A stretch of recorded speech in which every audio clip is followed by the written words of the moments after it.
कई लोग ऐसा समझते हैं कि जैसे हम रहे होंगे वैसे भगवान भी रहे होंगे। जैसे हम हैं, हमको क्रोध आता है, हम जैसे जीते हैं, हमारा विवाह होता है, फिर हम और बूढ़े हो जाते हैं, हम समझते हैं कि भगवान भी ऐसे ही होंगे। ये हमारी बहुत बड़ी गलत फहमी है। इसीलिए आप गाने बना देते हो, लोग गाने बना देते हैं, भोले बाबा पत्थर में पार्वती के चक्कर में, राधा जी मारे मिसकाल, कन्हैया बोले हलो हलो। और शंकर जी कह रहे गौरा जी से भांग, गौरा जी कह रही है भांग न पिसाओ नहीं तो नैहर चले जाएंगे। ये गणेश के बप्पा हमसे भांग पिसाई ना, हमसे भांग नहीं पिसेगा।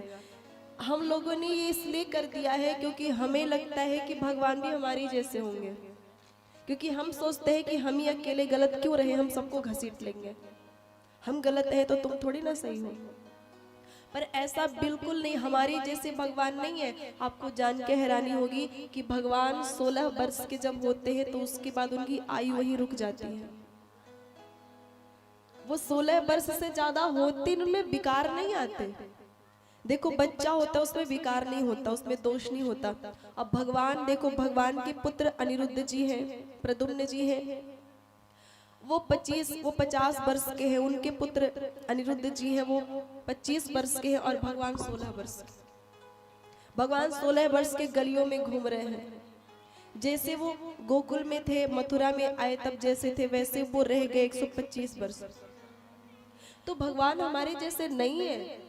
हमारी आंखें ऐसी, देखो सबकी आंखें एक जैसी है, पर भगवान की आंखें भी ऐसी नहीं। भगवान की आंखें कमल की पंखुड़ी के जैसी, ऐसे होके ऐसे देखो। कहीं बांके बिहारी जी को किसी का भी दर्शन करो तो आंखें उनकी देखो यहाँ तक जाती हैं। उनका उनका वर्ड, हमारा कलर होता है सांवला गोरा, एक मीडियम में होता है, लेकिन भगवान का कलर भी ऐसा नहीं है। भगवान के कलर ऐसे हैं कि कहीं नीला होगा, नीला कमल की तरह।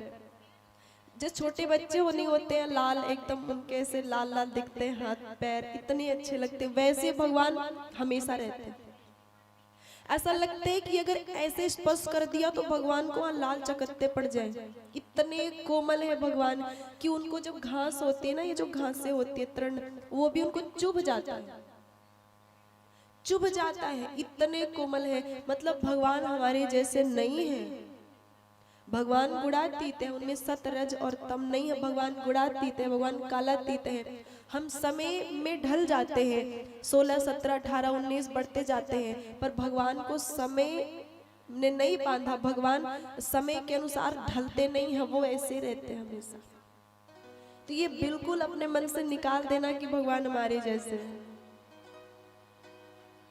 भगवान को दुख होता होगा, भगवान को सुख होता होगा, नहीं, भगवान हमेशा आनंद स्वरूप है। वो दुखी भी होते हैं तो केवल भक्तों के दुख से। और आप ये भी समझते हो कि जो दुख मिल रहे हो भगवान दे रहे हैं, जो सुख मिल रहे हो भगवान दे रहे हैं। भगवान को आपके सुख दुख से कोई लेना देना ही नहीं है। आपके जीवन में जो सुख दुख आता है सब आपके कर्म का देन होता है, भगवान का कुछ देन नहीं होता है।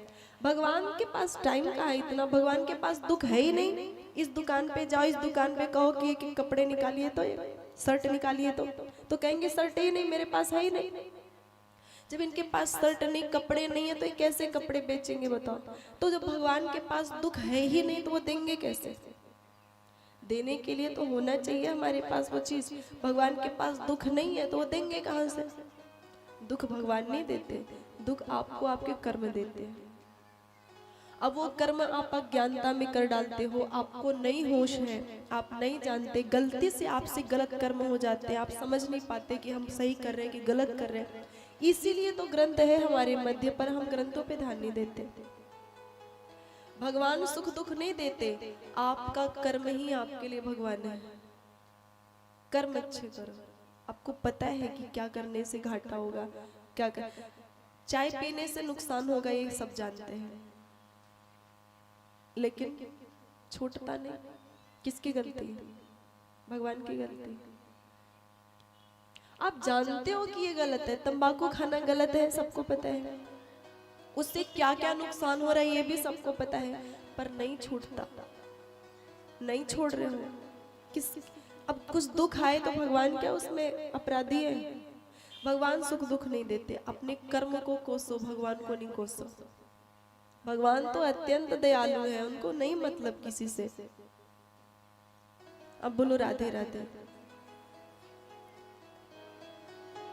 भगवान सर्वशक्तिमान है और वो करोड़ों आंखों से देख रहा है, वो यहाँ भी देख रहा है कि यहाँ पे क्या हो रहा है। पर ऐसा नहीं है कि आप भगवान को बीच में बैठ के गाली दे रहे हो तो वो आपको गुस्सा करेगा, गुस्सा भी नहीं करेगा, वो उसके अंदर गुस्सा भी नहीं है, उसको गुस्सा भी नहीं आता। भगवान को गुस्सा एक समय गुस्सा आता है जब उसके भक्त को कोई कष्ट देते हैं, तब गुस्सा आता है। जो अपराध भगत कर करई, राम रोष पावक सो जरई। लंका वालों ने हनुमान जी के साथ अपराध किया था, उनको जलाना चाहा था। अंग भंग कर पठई बंदर, अंग भंग कर दो। भगवान ने कहा अच्छा मेरे भगत का अंग भंग करोगे, देखो अभी बताता हूं। और उसके बाद हुआ ये कि जिस आग से हनुमान जी को जलाना चाहे थे, उस आग ने उनकी पूरी लंका को जला करके राख कर दिया। उलटी पलटी लंका कपी जा रही। और एक विभीषण कर गृह नाही, एक विभीषण के घर को नहीं जलाया, बाकी सब को जलाया। और उसके बाद क्या हुआ कि लंक जला के जली भी नहीं, हनुमंत विचित्र है पूछ तुम्हारी। लंका जला दिया पर पूछ नहीं जला पाया वो अग्नि। तो जब भगवान की कृपा होती है तो अग्नि भी शीतल हो जाती है आपके लिए। तो भक्त का अपराध भगवान को बर्दाश्त नहीं है, उनको क्रोध आता है। बाकी भगवान तो अत्यंत दयालु, अत्यंत कृपालु, भक्त वत्सल है। बोलो राधे राधे।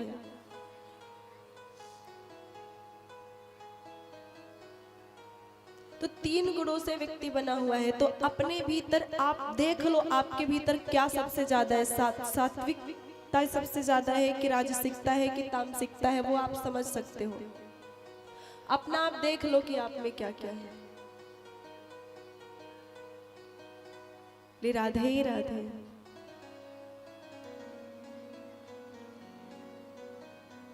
तीन गुणों से ब्रह्मा जी प्रकट हुए। ब्रह्मा जी चारों तरफ देखे तो उनके 4 मुख हो गया।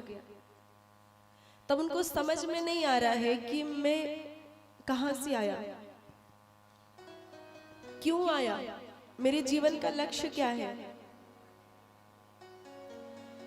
तब वो कमल के नाल में प्रवेश कर गए। जो कमल का वो होता है ना, कमल का नाल, उसमें प्रवेश कर गए। प्रवेश करके वो उसका आदि ढूंढना शुरू कर दिए कि कहां से ये कमल आया है। पर उनको काफी समय हो गया, लेकिन वो ढूंढ नहीं पाए, वो पहुंच नहीं पाए।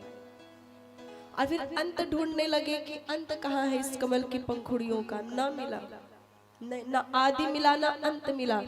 तब थक करके बैठ गए हैरान होकर के। तब 2 अक्षर सुनाई दिया, त और प, मतलब तप। तप करो, तप करना पड़ेगा, बिना तप के कुछ नहीं होगा। तप मतलब क्या होता है? एक तो तप मतलब तपस्या तो होती ही है, पर एक तप मतलब होता है पुरुषार्थ, मेहनत। मेहनत करना पड़ेगा, बिना मेहनत के कुछ